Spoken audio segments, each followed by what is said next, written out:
can't lift a hammer, you can't swing an axe, you can't even throw one of these. Excuse me, barmaid. I'm afraid you brought me the wrong offspring. I ordered an extra large boy with beefy arms, extra guts and glory on the side. This is a talking fish bone. Now, you're thinking about this all wrong. It's not so much what you look like, it's what's inside that he can't stand. Thank you for summing that up. Look, the point is, stop trying so hard to be something you are not. If you so much as touch us, Hiccup is gonna kick. Hiccup. He's no problem. Really. Trust me. He's only the son of Stoic the Vast, his heir to the throne of Berk, and the greatest dragon master this world has ever seen. Dragon Master.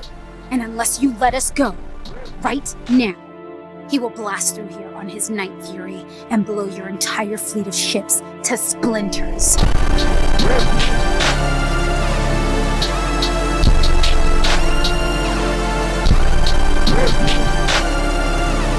Please, 2 minutes. I'll kill a dragon. My life will get infinitely better.